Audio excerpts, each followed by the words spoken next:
ढींडसा जी, जिस तरीके से किसान आंदोलन लगातार चल रहा है, उसे किस तरीके से देखते हैं? हालांकि दिल्ली कूच का ऐलान किया गया था, अभी फिलहाल टाल दिया गया है किसानों की तरफ से। अभी किस तरीके से देखते हैं जो भी रणनीति चल रही है? हालांकि सरकार की तरफ से फिर वार्ता के लिए बुलाया नहीं गया, चार दौर की वार्ता हुई है। देखिए, पहले तो मैं आपके माध्यम से ये साफ स्पष्ट कर देना चाहता हूं कि किसान दिल्ली जाना चाहते हैं। दिल्ली किस लिए जाना चाहते हैं?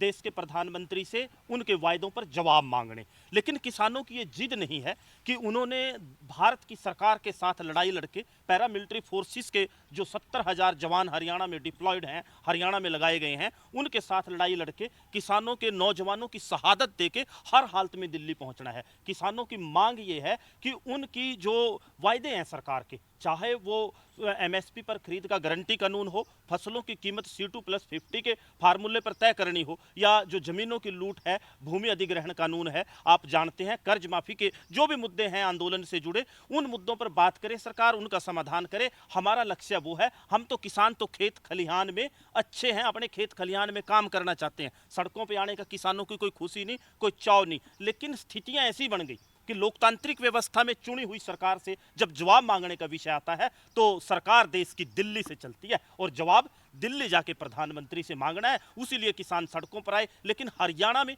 जो कानून व्यवस्था की स्थिति बनाई, जो हरियाणा में डराया धमकाया गया किसानों को, जो पर्चे दर्ज करने का, कल भी आपने सुना होगा कि पासपोर्ट रद्द कर देंगे। पासपोर्ट, इंडियन पासपोर्ट एक्ट में पुलिस को अथॉरिटी नहीं, एसपी अम्बाड़ा को। लेकिन जो हालात पैदा किए गए, पैरामिलिट्री फोर्सेस की जो परेड गांव में कराई गई, सरपंचों पंचों के माध्यम से जो लोगों को डराया धमकाया गया और उनके ऊपर पर्चे दर्ज करने के, प्रिवेंटिव डिटेंशन में लोगों को लिया गया। 4 दिन अम्बाड़ा एग्जीक्यूटिव मजिस्ट्रेट नहीं बैठता, जबकि 1 मिनट भी बिना एग्जीक्यूटिव मजिस्ट्रेट के, आप जानते हैं, वो स्टेशन नहीं छोड़ सकता। जमानतों पे छोटी सी धारा होती है 107-51 की, एक मुचलका देके रिहाई हो जाती है निजी मुचलके पर। लेकिन वहां जैसे लोगों को एक तरह से मैं कहूंगा अवैध हिरासत में रखने का काम किया गया, बहाने बनाकर, बंदिशें लगाकर। उन सब को लेकर आज जो यूनाइटेड सिख फॉर्म है, उसने भी यहाँ एक प्रेस कॉन्फ्रेंस सेमिनार की थी, उसमें केएमएम की तरफ से मैं आया था।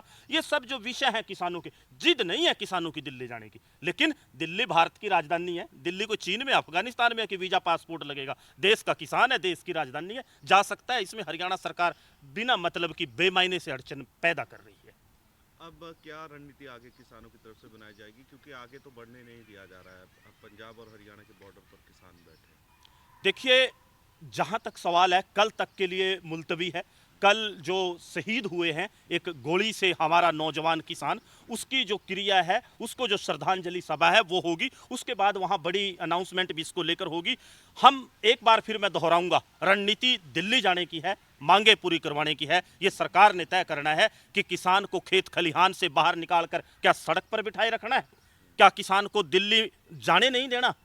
एक संदेश क्या जाता है दुनिया को? भारत में संदेश क्या जाता है लोकतांत्रिक व्यवस्था में? हम दिल्ली जाना चाहते हैं, किस लिए? सरकार से जवाब मांगने, अपनी मांगे मनवाने। नहीं तो हम खेत खलिहान में अच्छे हैं और यहां बैठी मान ले सरकार शंभू बॉर्डर पे। लेकिन आज एक माहौल ऐसा पैदा कर दिया कि किसान दिल्ली जाएंगे। दिल्ली जाना लक्ष्य नहीं है। लक्ष्य है किसान के हित के फैसले करवाना, उनकी मांगे मनवाना। बैरिकेड तोड़ना लक्ष्य नहीं है, वो मजबूरी है। दिल्ली से सरकार चलती है, दिल्ली से देश चलता है। इसलिए किसान अपनी मांगों को मनवाने के लिए दिल्ली जाना चाहते हैं। जिद दिल्ली जाने की नहीं है, लेकिन जो हमारी मांगे मानने का प्लेटफॉर्म है, जो व्यवस्था देश की, जहां कानून बनते हैं, संसद देश की, जहां जिन हमारे से चुनकर लोग से, किसानों से, मजदूरों से एक तरह से लाइसेंस लेकर चुनाव में जो लोग वहां जाते हैं, उनसे इस देश का किसान, कमेरा मजदूर जवाब मांग सकता है। और वही जवाब लोकतंत्र में शांतिपूर्वक तरीके से मांगना है। भाई, मैं तो आपके माध्यम से एक बात कहना चाहता हूँ, हम तो खेत खलिहान में काम करने वाले हैं।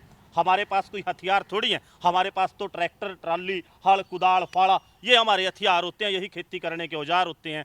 आगे पैरामिलिट्री फोर्सेस गोली मारने के लिए खड़ी है। भाई, देश के जवान के साथ नहीं लड़ना किसान ने। हमें, हमारे लिए जिद का विषय नहीं है। लेकिन हाँ, हमारा लक्ष्य है, दिल्ली जाना है। ये सरकार ने तय करना है। गोली मार के वापस भेजना, डंडे मार के भेजना, जेल में डालना, या करना क्या है, ये फैसला भारत सरकार ने करना है। लेकिन मैं आपके माध्यम से कहूंगा कि हरियाणा में स्थितियां कानून व्यवस्था की ठीक नहीं है।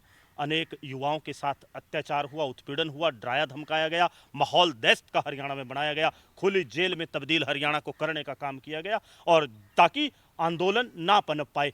मैं तो एक सवाल और करता हूं कि हरियाणा के किसान को पता ही नहीं चला आपके माध्यम से कि खेत खलिहान में बैठा कब वो राष्ट्रीय सुरक्षा के लिए खतरा बन गया। आज एनएसए जैसा कानून जो राष्ट्रीय सुरक्षा के मामलों में लगाया जाता है वो किसानों पर लगाया और हटा दिया। क्या संदेश गया इससे?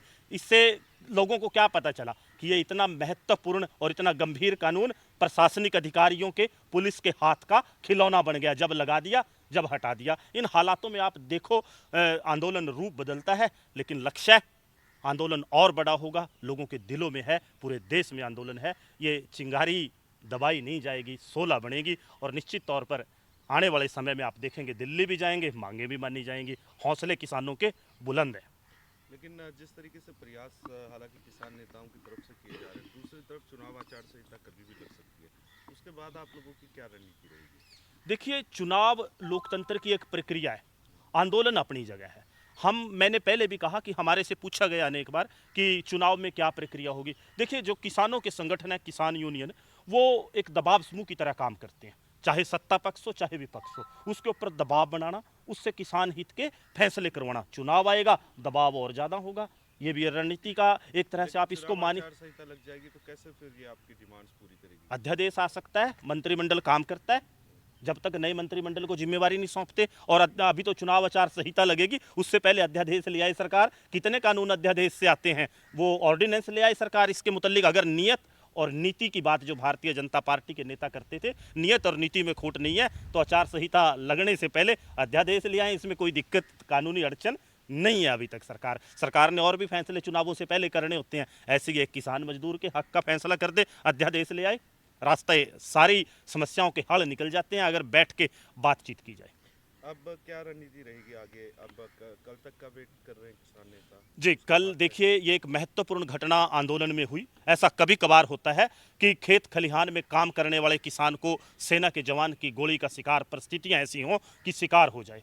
वो एक महत्वपूर्ण घटना आंदोलन के बीच में हुई, उसने आंदोलन की दिशा और दशा भी बदलने का काम किया। वो एक महत्वपूर्ण घटना है, एक शहीद को श्रद्धांजलि देना जिसने अपने शरीर की कुर्बानी, बलिदान दिया है किसान मजदूर कमेरे के हक की लड़ाई में।